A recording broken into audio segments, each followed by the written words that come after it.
If week 1 was tomorrow, would this Cardinals roster as currently constructed win more games than they did last year? What are the biggest needs left?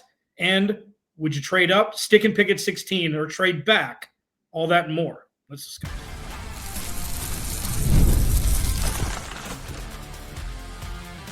You are Locked On Cardinals, your daily Arizona Cardinals podcast. Part of the Locked On Podcast Network, your team every day. Alex Clancy here. Follow me on Twitter, Clancy's Corner. Follow the podcast at Locked On AZ Cards. Thank you for making Locked On Cardinals your first listen, free wherever you get your podcast and on YouTube, part of the Locked On Podcast Network, your team every day. Today's episode is brought to you by FanDuel. Right now, new customers can get $200 in bonus bets when your first $5 bet wins. Going into my 9th season hosting this podcast, year 15 in sports media in Phoenix. I've said multiple times since the last season ended, this is the most exciting season for me as pertaining to Arizona Cardinals football, because there's going to be an end game, whether it be positive or negative. Things will change after this season. And one person who's been along this journey with me pretty much since the beginning used to be just the looks of the operation when we hosted this show together for years. Bo Brack, now part of PHNX. He and Johnny Venable do a fantastic job over there. Bo, thanks for joining me, dude. It's been a while. Thanks for finally being honest about this, that how I carried the weight, looks, and, personality, insight. Silent. If it was a silent movie, it'd be a great movie. But when you started opening your mouth, and we'll see what happens with that hairline, bro.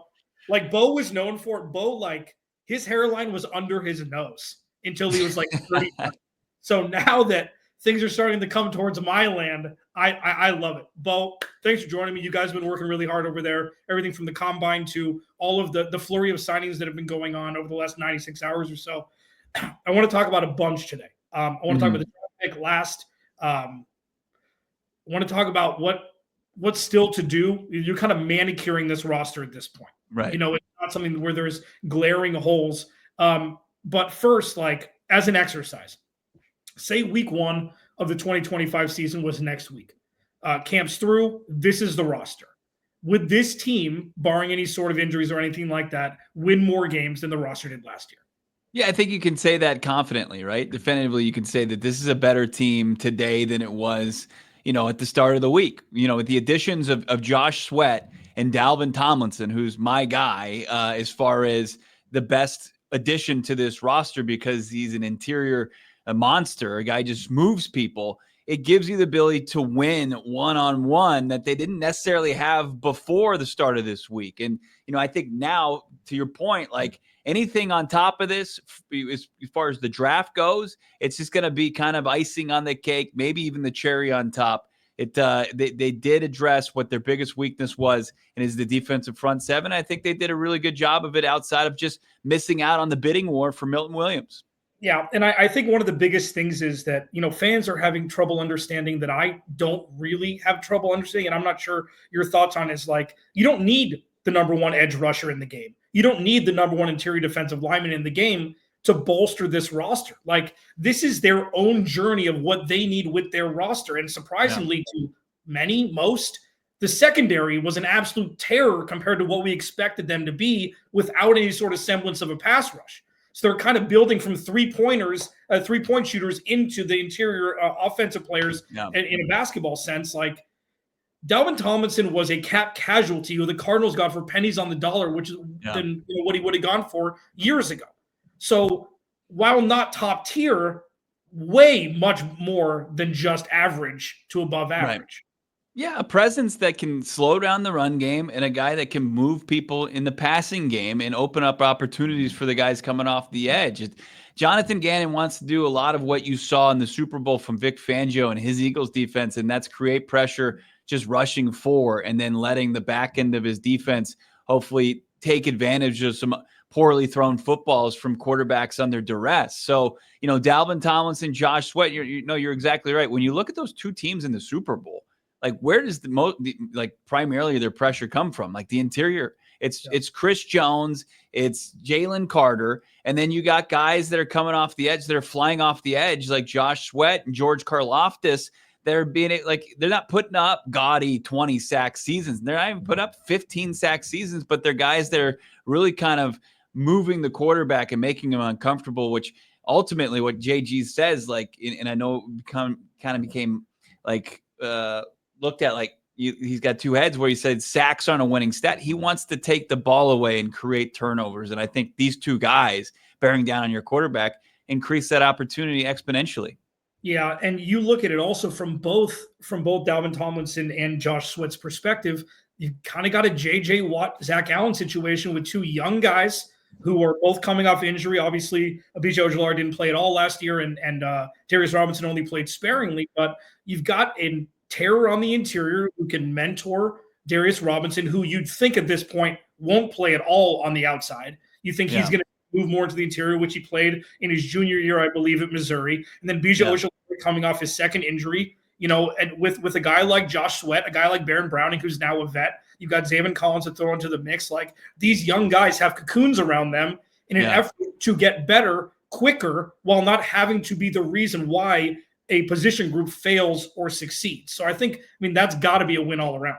Yeah, I think it's a win just because you put guys in better positions for success. There isn't the pressure on B.J. Ojulari after two kind of injury-marred seasons going into year three. And it's like, hey, you got to be a 10-sack guy. We need it, or Darius Robinson is, Gannon said it's his 1.5 season after dealing with a calf and personal tragedy. Like, hey, you've got to be the guy we envision at 27. Now it puts those players in a position that's more conducive to being successful and at like a normal, rate. It's not like, hey, you gotta jump all and hurdle all these things that some NFL rookies and first and second year players have the luxury of having.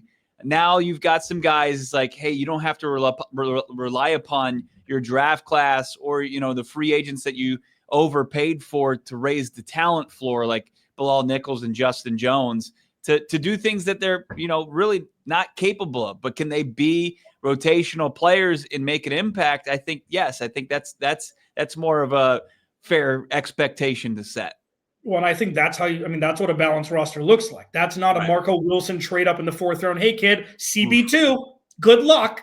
Like, that's the thing with Marvin Harrison Jr. and Trey Benson in some capacity last year, where it's like they weren't drafted to save their position group. Trey McBride was the number one option. James Conner was the number one option. They weren't brought in like Malik Neighbors and Brian Thomas Jr. were to be like, hey, go put up 1,200 yards and 12 touchdowns, or we're not going to win any games. Like, that's not what this is. You look at Dadrian Taylor-Demerson with Budda Baker and Jalen Thompson. Like, these guys all have that veteran counterpart who are exemplary at their craft to not only make their transition easier, but take some of the pressure off from that transition to let them learn at a more natural level. I mean, that's what a balanced roster looks like. This is something we didn't experience in our entire time in Phoenix, Bo. Up until it wasn't possible before this, right? It wasn't possible. Like, you had to take your time and you had to lay this foundation. That's why there wasn't like big money spent last offseason. There certainly wasn't big money spent in the first year under this regime because it was tear down, and then it was really try to bolster your draft capital, which they did, and kind of start to lay the foundation with players that you feel like you can move forward with. And like, now when you look at the roster, it's like, hey, you add depth to the defensive line. You add a pass rusher that can win one-on-one. It looks so much better than it did before. But Monty Ossenfort had to kind of put the work in brick by brick on that the last two off seasons, and it was looking a little scary. It was a bit touch and go there the first 2 days, Alex. It's just like where are the moves? But it's like they were in on Milton Williams, they were in on Will Fries, they wanted to upgrade to a War Daddy guard, but then they couldn't do it. They missed out because the Vikings foolishly went to 5 years on Will Fries. So much money. Yeah. And they're like, okay, well, what's the market going to kind of, how's it going to move to where we can get aggressive on a guy in Dalvin Tomlinson? Because the Browns, they just had to throw a bag at Myles Garrett in order to keep him happy. He became a casualty yet. And it's a beautiful thing because the Cardinals were just like, yeah, bring it on over here. Yeah, and this is like, because Monty Ossenfort's calling card now is the 2-year deal or the 3-year deal, which is really 2 years. With the guaranteed money with Josh Sweat, that's really only a 2-year deal. There's no way he's only taking $10 million guaranteed a year. Like, what this is like the last iteration of prove it deals, but not for the players, for the Cardinals to show, hey, this is different. Come and play for a couple years. You'll see it. Mac Wilson he's breaking all the news with his popcorn and his meteors or whatever it is on Twitter. Like, these guys want to be here. This isn't normal for what we've experienced over the last handful of years. And with the buy-in from the vets, now Josh Sweat probably could have got more money elsewhere, but he saw a chance to be a pass rusher one with JG and Nick Rallis, who he knows, they know the defense and they know what these guys are about. This is how you build winning culture and winning organization. The Cardinals are well on their way. Now they just have to execute. Yeah. Now their roster isn't complete yet. Bo, corner, interior offensive line are probably the two biggest needs. Yep. One to, both to strengthen what's already a strength position. We'll discuss if they're going to be able to pull anything off, in the next week or two as free agency stays hot. Bo Brack, PHNX Cardinals, formerly my co-host, my lesser half, joins me here on a Friday. We'll discuss that next. Locked on Cardinals, your team every day. This episode of Locked on Cardinals is brought to you by our friends over at FanDuel. March Madness, baby. I'll tell you what, Bo and I, 6 years ago at this point, 9 a.m., Coach House, Old Town Scottsdale, Dos Equis pitcher during tip-off. It was Trey Young's only year in college. That was the first game we watched. And FanDuel was along for the ride too. FanDuel's giving you the chance to get in on the action like never before during March Madness. Right now, new customers can get $200 in bonus bets when your first $5 bet wins. That's 200 extra bucks to use on everything from buzzer beaters to Cinderella stories and even who's cutting down the nets. I mean, you might want to look at the futures. There are like 10 teams that could win this damn thing. It's crazy how not top heavy it is, but also how many really, really good teams there are. You can thank the transfer portal for that. So visit FanDuel.com and get in on the action. Again, new customers get $200 in bonus bets when your first $5 bet wins at FanDuel.com.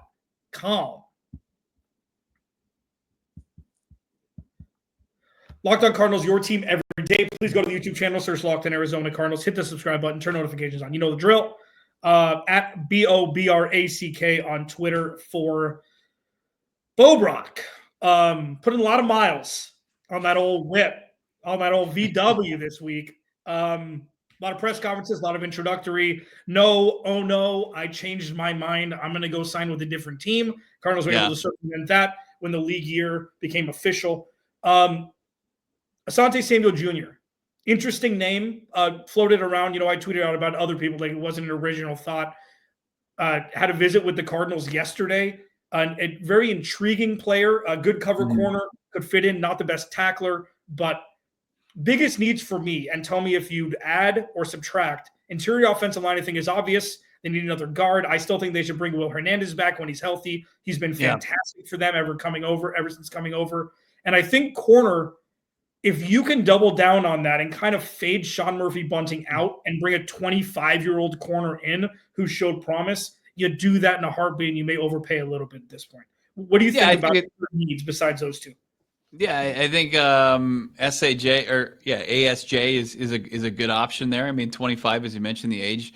Some concerns about his tackling. He's coming off a shoulder injury, but bring in, like we talk about competition. This team's all about creating competition, and you wanting kind of more for your defensive secondary at that spot. Yeah, why not press Sean Murphy Bunting? Like you're not going to cut him, obviously, because of the option, what he's due based on what he signed last offseason. But you don't just sit on your hands. Like, good teams are like, okay, well, this is a concern of ours. Let's go see what we can do here. And this team has been pretty steadfast that it's wanted to get a vet corner to be in that room along with all these young guys, with Max Melton, with Garrett Williams, with the guys, with a guy like Rabbit Taylor Demerson. I think that, if it's not Asante Samuel Jr., and I think he's just kind of got a unique market, and he's going to take a couple more visits.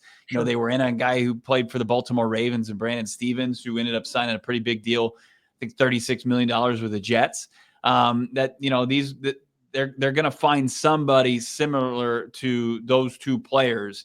It's not going to like completely move the needle. I think that those deals are done, but now it's just like, okay, let's look at the DBs, let's look at the interior market. And if something, goes our way, we'll be ready to make to negotiate. Yeah. And we'll talk about the draft at 16. I'm in the camp that if they can take the best interior offensive lineman at 16, or if they trade back and draft one, like so much money is dumped on offensive linemen during free agency, and it like you find a large portion of that time it doesn't pan out the way you want it to. Mm-hmm. And Monty Osborne, like I haven't seen the numbers. I saw towards the top of how much money spent on the offensive line. The Cardinals have to be in the bottom 5. Nobody's making any money besides Jonah Williams. You know, Evan Brown just signed a 5-year, he's making $5 a year for the next 2 years. It's like, I'm terrified of the Nate Solder effect where you overpay for somebody just because he's one of the only guys left, and then he doesn't pan out. And then you're stuck with this, and you're seeing, a hole on the right side of the offensive line, and Kyler Murray can't get away. It's like, you kind of want to avoid that. Now, there's one other thing that a name that's been floating around, and I wasn't going to bring this up, but we've got a few minutes here. The Cardinals have all their first 5 picks, okay?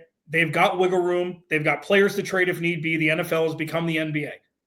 If Denzel Ward becomes available, is that somebody that the Cardinals should take a swing on? He's 28. Mm-hmm. He's making a lot of money. There's an out after this year in 2026. I talked with somebody who covers the Browns, said that the structure of the contract is what makes it tough to move because Cleveland pays a lot of money and then they transition it into signing bonuses so they can maneuver the cap. Would you trade for Denzel Ward if it required a second this year and a third next year or something like that? That's a bit steep. I mean, I think you could probably get out of there with a day 2 pick just based on you absorbing, some of that contract and at that age. But yeah, he's definitely somebody I think both those guys in Cleveland, from Denzel Ward to Greg Newsome, I think that those are 2 guys that you kind of keep your eye on. But I think they probably would rather keep their draft capital to draft and develop, and then really continue to focus on that and be their strength to get another crop of guys in here. But yeah, Denzel Ward, I absolutely think that that's somebody that the Cardinals would absolutely be in on potentially. But how much younger do they need to get, man? Like, that's like, I know that it's always about young. Look at the 49ers, look at all these other teams. Like, they're so youthful at the most important positions, aside from free safety and RB1. Like, this is the time, isn't it, to use the capital for this year to go get guys that are ready to rock week 1 who have had this experience, maybe fringe Pro Bowl experience. We've seen a stark change for Monty Osborne and spending money on free agency this offseason, right? But he's been very transparent that he wants to be a draft and develop team, and so Gannon's in lockstep with him, because I think they understand your ability to have sustainable success. That's the route they view it being possible. So I think just because, they were aggressive and the team's in a really good spot, that they will continue to be a little bit more risk adverse instead of giving up, their draft capital to get like better right now. And is it gonna be the move that's gonna keep you, or it's gonna push you to the Super Bowl? Like if it's a Micah Parsons and he becomes available, probably. But like when they're looking at like a Denzel Ward, I think there's confidence. Like, okay, Trey McBride, they've got that money set aside for the extension. It's when, not if. And then they're gonna have, like, after his season next year, you're gonna have all those guys from Monty's first draft class available for extension. Paris Johnson Jr. is probably command top money in his position, and that's where it starts to, you have to be able to save some money down the line, and you're gonna want, cheaper, more controllable guys that you scouted and you drafted and you're developing. One thing Monty Osborne has not been risk averse surrounding is moving up and down during the draft. Are they going to stick and pick at 16? Is there a trade up option at this point to really go for the gusto in a year where Seattle and the 49ers are, in flux and the Rams aren't getting any younger? Or is trade back an option with just a meaty 25-70 with talent here, the 2025 draft? Alex Clancy, Locked On Cardinals. Bo Brack joining me. We will tackle that next. Locked On Cardinals, your team every day. This episode of Locked On Cardinals is brought to you by our partner over at Monarch Money. Ever check your bank account and wonder where'd all my money go? Between dining out, online shopping, and entertainment, it's easy to lose track. That's where Monarch Money comes in, your personal CFO, giving you full visibility and control over your finances. Monarch Money isn't just a budgeting app. It's a complete financial command center. You can track all your accounts, investments, and spending in one place. So you just, stop at the app and you can manage all your money and start building wealth. When I started using Monarch, I realized just how much I was spending money on food delivery. Now I budget smarter and save more. For Bo, it's athleisure wear. He's a big Lululemon guy. Take control of your finances with Monarch Money. Use code LOCKEDONNFL at monarchmoney.com for 50% off your first year. That's monarchmoney.com. Code LOCKEDONNFL for half off your first year.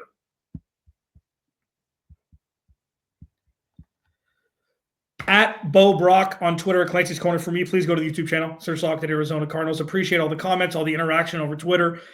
This is going to be the most fun year I've experienced in Phoenix since 2011 when I joined the sports media, brother and sisterhood. Because we're going to know everything that we've been waiting to know through the transition from 2021 to 2022, Kyler Murray tearing his ACL, whether it's going to be Kyler Murray or not. I don't think there's going to be any question after this year, one way or the other. What I do know is Monty Osborne and Jonathan Gannon, Drew Petzing, Nick Rallis have set this team up for stable and perpetual success, as well as any GM and coaching staff that I've seen since being in Phoenix. And Bo, going into the draft in 2025, 16 is a pivotal pick. Mm-hmm. Teams who need wide receiver, teams who need running back. This is going to be a perfect spot for the Cardinals to trade back if they get a package that fits them. They need help with the interior of the defensive line still with youth. Yeah. They need interior help with the offensive line with youth.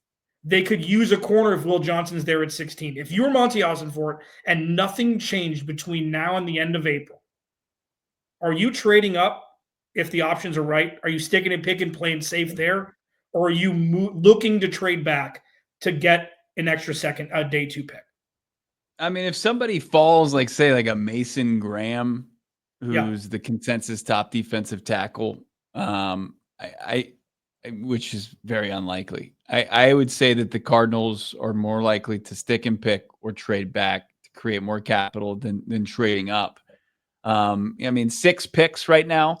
They've got their 1 through 5, and then they're missing a 6th, and they've got the Jets 7th via the KC.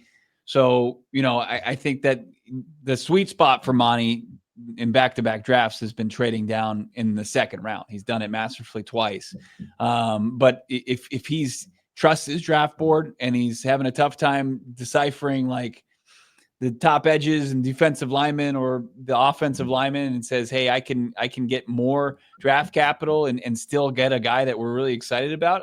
I could absolutely see that. I think a lot of teams, though, unfortunately want to trade down in this draft because it's what is it? They've got 7 to 12 first round graded guys. And then everybody else, as you said, just kind of bunches together.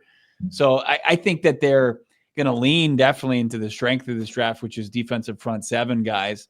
And then just kind of monitor to see instead of taking a position that they don't necessarily have a need for corner or, don't want to utilize a first round pick on an interior offensive lineman, that they would really try to find a trade down partner.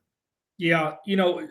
The fascinating part is so say there's a Will Johnson there at 16, the standout out of Michigan, you put that secondary with another, if his grade, plays out in the NFL, an outside corner to go with Garrett Williams and Max Melton. Mm-hmm. You've got an interior defensive line for us, even though, he's 30, and you've got Josh Sweat. It's this defense could be top 7. It can get really serious really quickly. So the question with that is do you spread it out? And I still think if the Cardinals trade back, and obviously Josh Simmons is going to be a name because Justin Fry's here as offensive line coach. Yeah. It's his Ohio State West is what the Cardinals have become. I don't think that there's a wrong answer, which is fantastic. Sure. Regardless, listen, say that they can give a 4th to move up 3 spots and snag somebody that dropped if they saw, through all the film watching and all the research for the next 6 weeks, they saw the pass rusher they wanted. Yeah. You do you're still staying young, and it's something that they have more leeway to not get it right where the guy has to perform week 1 because of how young they are. Right? I mean, But I think, yeah. But I also think they value first round picks with the ability to find players that can make an impact immediately.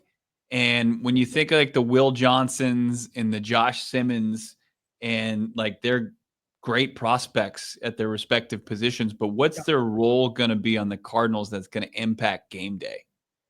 well, And we'll see what happens that's with where Jonah I get Williams, stuck. right? I mean, you pop him on the right, like Jonah Williams. The crazy part is that when Jonah Williams came back last year was when everything fell apart, which doesn't make any sense whatsoever. Everything did fall apart once he was, designated to return and came back and started playing. Mm-hmm. Like, I don't think you could ever have too much offensive line depth, and you take the best tackler, the best guard available at 16. I just feel like that's a home run no matter what. Mm-hmm. Because if you don't protect the quarterback, none of it works. Sure. No, I mean I agree with that. I mean, I always subscribe to that.